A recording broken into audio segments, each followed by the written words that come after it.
The great hall of the Galactic Council buzzed with worried voices as hundreds of alien beings gathered in emergency session. Representatives from every corner of known space had come together, their different forms creating a rainbow of colors and shapes under the bright lights of the chamber. Ambassador Cathara stepped forward, her crystal-like body flickering with patterns of distress. She was one of the oldest members of the council, having served for over 2 centuries, but never had she faced a crisis like this one. "Friends," she began, her voice carried by translators to every species present, "we are here because our galaxy is dying." The massive viewing screens around the chamber lit up with images that made even the bravest warriors shudder. Entire star systems reduced to empty space, planets stripped of all life, leaving only bare rock behind. Fleets of mighty warships drifting as lifeless hulks through the void. "The Zerothi have awakened," Cathara continued. "The ancient machines that our ancestors thought were just legends. They consume everything in their path, learning from every battle, adapting to every weapon we use against them." Fleet Commander Noxaval, a massive being with 4 powerful arms, slammed his fist on the table. 17 of our defensive lines have fallen in just 3 weeks. Every time we think we have found a way to stop them, they change their tactics. They learn faster than we can fight. An old Etherean philosopher named Wysith raised his hand to speak. His people were known for their intelligence and careful thinking. "Perhaps," he said slowly, "it is time to look beyond our usual methods, to seek help from places we have never dared to go." Now the chamber fell silent. Everyone knew what he meant. In the outer reaches of space, there were worlds that the Council had marked as too dangerous to visit. Places where evolution had created beings so fierce and deadly that even peaceful contact was considered impossible. The survey teams called them Deathworlds, and their reports always carried the same warning: "Stay away. You speak of the forbidden zones," whispered Commander Vexhai, his reptilian features showing fear. "The places where monsters live." "I speak of survival," Wysith replied firmly. "There are species out there who have never known peace. Worlds where every day is a battle just to stay alive. What we call savage might be exactly what we need to defeat an enemy that cannot be reasoned with." The debate went on for hours. Some argued that seeking help from Deathworlders would be too dangerous. Others said that any risk was better than certain extinction. Finally, after much discussion, they reached a decision that would have been unthinkable just weeks before. They would send a message into the dark regions of space, calling for help from anyone brave enough to answer. The message was simple but desperate.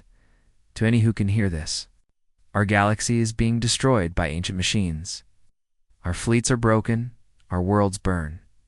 We seek those with the courage to fight when all hope is lost. We are looking for heroes." The signal went out on all frequencies, reaching into the unexplored regions where the maps showed only warnings and question marks. Most council members doubted anyone would respond. After all, what civilized being would choose to live on a death world, far away, in a small solar system that the council had barely noticed? The message was received by a ship called the Defiant.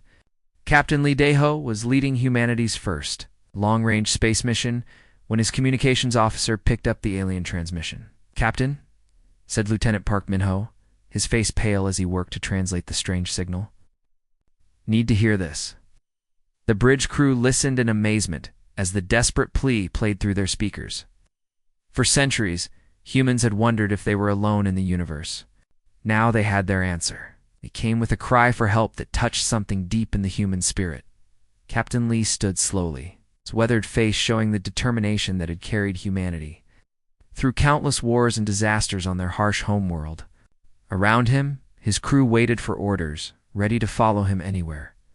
"Open a channel," he commanded. "Time to let them know that Earth is listening." He took a deep breath and spoke into the void of space, his words carrying humanity's first message. "To the stars, we have received your call for help," says Captain Lee Daeho of the Earthship Defiant. "Humanity is coming." Right across the galaxy, the Council's monitoring stations picked up the response. The signal came from a system they had classified as extremely dangerous, a place where their survey drones had been destroyed by the planet's violent weather and deadly creatures. As the translation came through, Ambassador Cathara felt something. she had not experienced in decades: hope. Somewhere in the darkness, someone had answered their call. The beings from the death world called Earth were coming to help. They had no idea what they had just unleashed upon the galaxy. Humanity had spent millions of years learning to survive on a world that tried to kill them every single day. Now, they were about to bring those hard-learned lessons to a war that would determine the fate of every living thing among the stars. The Deathworlders were coming, and nothing would ever be the same. Commander Vexai watched the battle screens with growing despair as the last of his defense ships exploded in bright flashes of light. Kepler Station had been under attack for 6 straight days, and his forces were almost completely destroyed. The Zirithi machines moved through space like deadly sharks, their black holes reflecting no light as they systematically tore apart everything in their path. "Sir, we have 17 new contacts approaching from Sector 7, his aide reported, her voice shaking with exhaustion. "Unknown ship design. They're not from any Council fleet." Vexai felt his heart sink even further. Whoever these newcomers were, they would be destroyed just like all the others. The Zirithi had already shown they could adapt to any weapon. Any tactic, any strategy the Council forces could throw at them. "What kind of ships are they?" he asked, though he barely cared anymore. "Primitive design, sir. They're using chemical rockets and metal projectiles. No energy shields, no quantum drives. They'll be torn apart in minutes." Through the station's damaged viewports, Vexai could see the approaching vessels. They looked crude and bulky compared to the sleek Council ships, like tools hammered together in a workshop rather than precision instruments built in a factory. He almost felt sorry for whoever was inside them. The lead ship burst through the debris field at a speed that made the alien observers gasp in shock. Captain Kim Taejeon stood on the bridge of the Indomitable, watching the tactical display as his small fleet closed with the enemy machines. "All ships, this is Kim," he broadcast to his captains. "You've trained for this your whole lives. Today we find out what humans are really made of. Show these machines what happens when they threaten innocent people." Every rule of space combat that the aliens had ever learned. Instead of staying at safe distances and trading fire with energy weapons, the human ships charged straight at the Zirithi vessels like ancient warriors rushing into battle with swords and shields. The first human ship to reach the enemy rammed directly into a Zirithi cruiser at full speed. The impact should have killed everyone aboard, but somehow the human crew survived and began boarding the enemy vessel through the massive hole. Their ship had torn in its hull. Commander Cho Soo-jin led her Marines through the twisted corridors of the Zirithi ship, moving through spaces filled with toxic gas and dangerous radiation. The conditions would have killed most Council species within seconds. But the humans pressed forward as if they were taking a casual walk through a park. "Contact ahead," shouted Sergeant Jang Ho-Zok as mechanical drones emerged from hidden panels in the walls. The Zirithi machines moved with perfect precision, their weapons changing shape as they analyzed the human threats and adapted their tactics. But the machines had been programmed to fight rational enemies who valued their own lives above all else. They could not understand opponents who would throw grenades in closed spaces, risking their own safety to destroy their targets. They struggled to adapt to humans who would sacrifice themselves without hesitation to save their teammates. On Kepler, Station Commander Vexai watched in amazement as more human ships joined the battle. One destroyer deliberately flew into the path of Zirithi fire to protect a Council medical ship full of wounded civilians. Another human crew detonated their own reactor core to take out 3 enemy vessels at once. "What are they?" he whispered to his aide, unable to believe what he was seeing. "The signal identified them as humans from a planet called Earth," she replied, checking her data screens. "Classification: Class 12 Death World, sir." Vexai had heard stories of such places in the military academy, but he had always thought they were just myths told to scare young cadets. Worlds where the environment was so hostile that only the most dangerous creatures could survive. Places where evolution had created beings that were more like living weapons than civilized people. As he watched a human boarding party fight their way through a Zirithi command ship, breathing poisonous air and shrugging off injuries that would have killed any Council soldier, Vexai began to understand what they were dealing with. These humans had not just survived on their death world, They had thrived there. They had learned to fight not just for victory, but for the simple right to exist. The tide of battle began to turn as more human ships arrived. They fought with a style that seemed completely insane to the watching aliens, but it was working. The Zerathi machines, for the first time since they had awakened, were being pushed back. Captain Park Ji-hoon's ship had lost its main engines and half its hull, but his crew continued fighting with hand weapons and improvised explosives. When his ship finally broke apart, he and his surviving crew members put on spacesuits and continued the battle floating in the vacuum, using rocket packs to board enemy vessels. By the end of the day, the Zerathi fleet was in full retreat, leaving behind the wreckage of dozens of their ships. The humans had won a victory that the entire Council military had been unable to achieve, and they had done it with weapons and tactics that seemed to come from a much more primitive age. Commander Vexai looked out at the human ships, drifting in space as their crews made repairs with whatever materials they could find. These beings had traveled across the galaxy to fight for people they had never met, and they had succeeded where the most advanced civilizations had failed. The galaxy had just met its new protectors, and they were unlike anything anyone had ever imagined. 3 weeks after the great victory at Kepler Station, Combined Fleet had set up a temporary base in the Arcturus system. The huge space station buzzed with activity as humans and aliens worked together for the first time in galactic history. But mixing 200 different species with the newcomers from Earth was proving to be almost as difficult as fighting the Exert. Dr. Yoon Jin walked through the medical bay, observing the stark differences between human and alien patients. The Council wounded lay in special beds with carefully controlled air and temperature, while human soldiers sat up joking and planning their next mission despite injuries that should have kept them unconscious for weeks.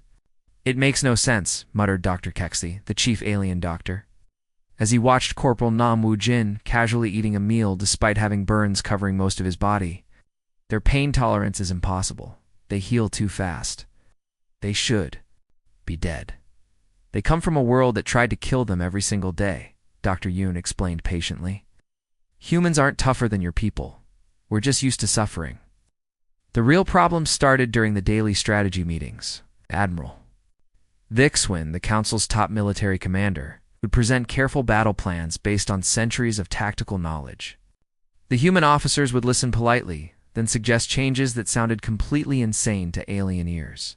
Zerathi's stronghold at Rigel Prime is protected by adaptive shields, Admiral Dexwin explained to the mixed group of officers. "Their computer systems learn our attack patterns within minutes and create perfect defenses. Any direct assault would be suicide." Captain Osangwoo leaned back in his chair, studying the holographic display with the casual interest of someone planning a picnic. "What if we don't give them patterns to learn from?" "Explain," the Admiral requested, though his translator was having trouble with the human's relaxed way of speaking. "Chaos," Captain O said simply. "Every species in this room fights in organized formations with logical tactics. That's what the machines expect. But what if we don't fight logically?" Major Song Ai-young nodded from across the table. "Random attacks from all directions, improvised weapons, soldiers making their own decisions without waiting for orders. It's how humans fought before we had advanced technology."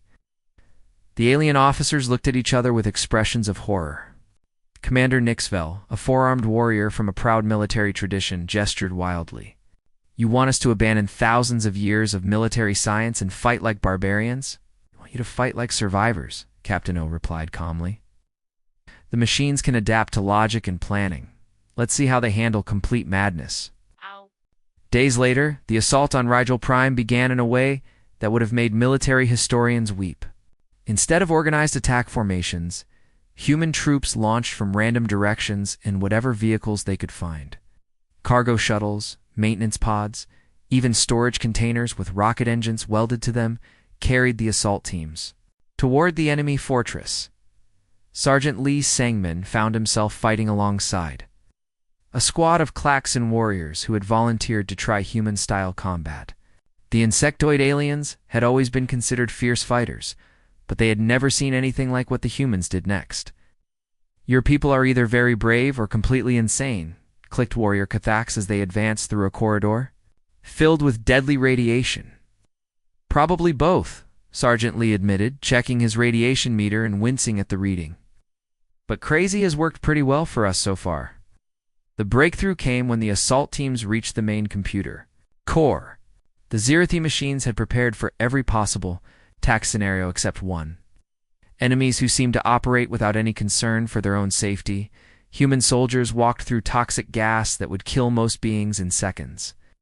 They fought in zero gravity while alien allies struggled to move. They used weapons that were little more than controlled explosions, risking their own lives with every shot. But the most shocking moment came when Private Choi Min-young's squad encountered a Zerathi defense system that adapted to every weapon. They tried. The machine guns failed. The grenades stopped working. Even their backup explosives were neutralized within minutes. "Sir, all our weapons are useless," reported Corporal Kim Tae-ho over the radio. "Then use something they can't adapt to," came the reply from their squad leader. What happened next became legend among both human and alien forces. The human soldiers picked up rocks, pieces of metal debris, even broken furniture, and began throwing them at the Zerathi machines with deadly accuracy. The ancient computers, designed to counter the most advanced weapons in the galaxy, had no programming to deal with opponents who fought with stones like primitive cave dwellers. The fortress fell within hours, its defenses overwhelmed by tactics that were simultaneously the most primitive and most effective anyone had ever seen. As the mixed forces regrouped after the victory, something had changed.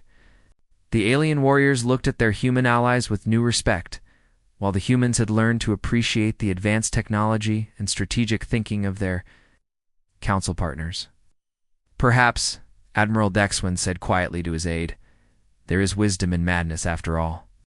The galaxy was learning that sometimes the best way to solve an impossible problem was to stop thinking like civilized beings and start thinking like survivors. The humans had brought more than just courage to the war against the Zerathi. They had brought a completely new way of fighting that no enemy could predict or counter. The real battle was just beginning. The Zerathi homeworld of Omega Terminus hung in space like a metallic nightmare. For countless centuries, the ancient machines had transformed the entire planet into one massive factory and fortress. Its surface crawled with defensive weapons that shifted and changed even as the combined fleet watched from a safe distance. General Gongsk stood in the command center of her flagship, surrounded by representatives from 43 different species. Never before in galactic history had so many different peoples worked together on a single mission. The air recycling systems worked overtime to accommodate dozens of different atmospheric requirements, while translation computers struggled to keep up with the rapid discussions. "The Zerathi central brain is buried 3 kilometers beneath the surface," reported Commander Yiktel, his tentacles dancing over holographic displays. "Our scans showed defense systems that changed their configuration. Every few seconds, getting through them will be nearly impossible." "Then we don't give them time to change," General Bay replied, her scarred face showing the determination that had carried her through decades of combat on Earth. "We hit them so fast and from so many different directions that their computers can't keep up." The plan was ambitious even by human standards. While the main fleet engaged the orbital defenses, specially chosen assault teams would tunnel deep into the planet using technology borrowed from every species in the Alliance. Klaxon digging machines would carve the tunnels, Etherian sensors would guide them, Centauri shields would protect them, and human soldiers would lead the final assault through conditions that would kill most other beings. Captain Park Ji-hoon adjusted his breathing apparatus as his mixed species team descended through tunnels barely wide enough for their equipment. The air was poisonous. The gravity kept changing. Electromagnetic interference made their instruments flicker constantly. Yet his team pressed forward, humans and aliens working together with growing trust. "Movement ahead," whispered Staff. Sergeant Kim Yujin, her enhanced vision picking up shapes in the darkness. Zerathi defenders, but they looked different from the ones we've fought before. The machines that emerged from hidden wall panels were sleek and deadly, their bodies shifting and changing as they analyzed the approaching threats. These were the elite guard units, designed specifically to protect the central brain from any possible attack. They're beautiful in a terrifying way, breathed Lieutenant Zaxai, a young Centauri officer experiencing real combat for the first time. He watched in fascination as the machines moved with perfect coordination, each one adapting its weapons to counter specific threats in the assault team. They're also very dangerous, replied Major Crixtal, a veteran warrior whose species had been fighting for centuries. But watch the humans. What the alien officers saw next would stay with them for the rest of their lives. The human soldiers didn't fight like any civilized species. They threw themselves at the Zerathi machines with a ferocity that seemed to come from some primal part of their nature. When their advanced weapons failed, they used knives. When their knives broke, they used their bare hands. Sergeant Jang Hoseok grabbed a Zerathi drone that was about to kill a wounded Klaxon warrior, wrestling with the machine even as its cutting tools sliced through his armor. "Not today, you metal bastard," he growled, jamming a grenade into the machine's central processor and diving for cover. The explosion echoed through the tunnel, but the human was already back on his feet, helping his alien teammate to safety. Similar scenes played out across dozens of other tunnels as the multi-species assault teams fought their way toward the planet's core. Beings who had never trusted each other before found themselves depending on each other for survival. The proud Klaxon warriors learned to follow human tactical instincts, while the intellectual Etherians discovered that sometimes raw courage was more valuable than careful planning. The breakthrough came when Corporal Han Soyoung's demolition team reached the central chamber. The massive quantum computer that controlled the entire Zerathi swarm pulsed with malevolent intelligence. Its process is too complex for any organic mind to fully understand, but it could still be destroyed. "Charges are set," she reported over the communication system, her voice steady despite the lethal radiation filling the chamber. "All teams need to clear the blast zone immediately." "Negative," came Captain Park's reply. "Minimum safe distance is 8 minutes away. Your radiation exposure will kill you in 3. Corporal Han looked at her radiation detector and made the calculation that every human soldier understood instinctively. Sometimes the mission was more important than any individual life. "Tell my family I kept my promise," she said quietly, and activated the detonation sequence. The explosion could be felt throughout the planet as the central brain died in nuclear fire.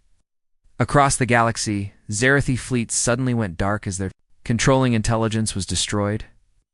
The ancient threat that had terrorized civilized space for months was finally ended, but the price had been paid in the lives of heroes from dozens of different worlds. In the aftermath, as rescue teams searched through the wreckage for survivors, something remarkable had happened. The barriers between species had begun to break down. Humans and aliens who had fought together in the tunnels now trusted each other completely. They had shared the most dangerous moments of their lives and emerged as something new, a true galactic community. The war was over, but the bonds forged in battle would last forever. 6 months after the destruction of Omega Terminus, something unprecedented was happening on Earth. For the first time in galactic history, representatives from the Galactic Council were gathering on a death world. The newly built International Space Center in Seoul buzzed with activity as beings from hundreds of different species struggled to adapt to Earth's harsh conditions. Ambassador Cathara stood at the main podium, her crystal body fitted with special filters to handle Earth's thick atmosphere. Around her, alien delegates gasped in the heavy gravity and flinched at every sound from the planet's dangerous wildlife. Many had never imagined that any civilized being could survive in such a hostile environment.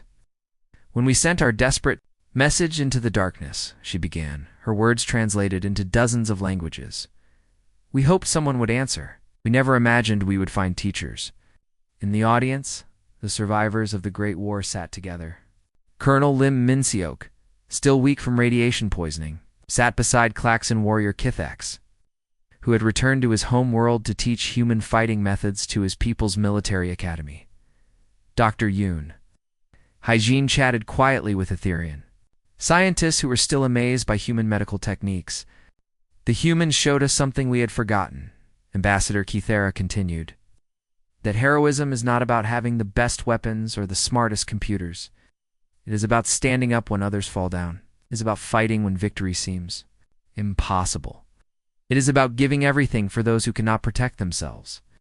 Fleet Admiral Knoxville stepped forward, his massive form moving carefully in Earth's crushing gravity. The four-armed warrior had once considered humans to be dangerous, barbarians. Now he understood they were something far more valuable, natural-born protectors. By unanimous vote of all member species, he announced, his voice carrying across the assembly.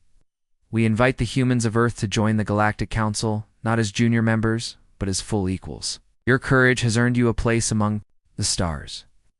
The ceremony continued with the dedication of the new Galactic Defense Academy, built on Earth and 3 other worlds. Here young beings from across the galaxy would learn together, studying not just military tactics, but the deeper lessons of cooperation and sacrifice that had saved civilization. Cadet Jin Hae-won stood with her mixed species, clasped before the memorial wall, a massive structure listing the names of everyone who had died fighting the Zarithia. Human names were carved alongside those of beings whose languages required complex mathematical symbols to pronounce. They called for heroes, read the inscription at the base of the memorial. Deathworlders answered. The galaxy grew stronger, but the real changes were happening in the everyday interactions between species. Captain Kim Taejon, now promoted to Admiral, worked closely with Council engineers to design new ships that combined human durability with alien technology. The results were vessels that could survive in conditions that would have destroyed either human or alien ships alone. Dr. Kexthy, the Etherian doctor who had once been horrified by human medicine, now ran a joint research program studying how different species could learn from each other's healing methods. His latest paper on adaptive recovery techniques was required reading at medical schools across the galaxy the Klaxon warriors had embraced. Human fighting techniques so enthusiastically that their traditional combat academies now taught courses called Controlled Chaos Theory and a Logical Tactical Response. Young Klaxon cadets practiced the human art of improvisation, learning to fight with whatever weapons they could find. Even the intellectual Etherians had been changed by their contact with humanity. Their newest philosophical texts explored concepts like the wisdom of instinct and courage as a form of intelligence. Universities across their worlds now offered courses in human emotional psychology. As the ceremony drew to a close, delegates prepared to return to their distant homes. Many carried with them gifts from Earth, simple things like photographs of sunsets, recordings of human music, and small plants that could survive in alien soil. These tokens would remind them that strength came in many forms, high above the ceremony. The first mixed-species patrol fleet prepared for departure. The ships carried crews from dozens of different worlds, all working together under human tactical doctrine modified with alien technology and wisdom. Their mission was to patrol the frontier regions, watching for any new threats that might emerge from the darkness between stars. Captain Oh Seung-woo, now commanding the lead vessel of the patrol fleet, looked out at his bridge crew. His tactical officer was a young Klaxon warrior eager to prove himself.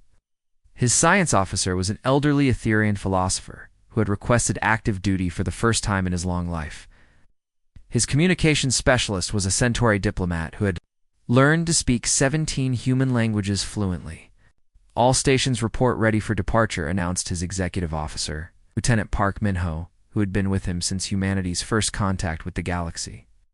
Take us out, Captain O ordered, settling back in his command chair. Go see what's waiting for us among the stars. As the mixed fleet jumped to faster than light speed, Earth fell away behind them. But the lessons learned on that dangerous world traveled with them, that courage could be taught, heroism could be shared, and when civilized beings called for help, there would always be someone ready to answer that call.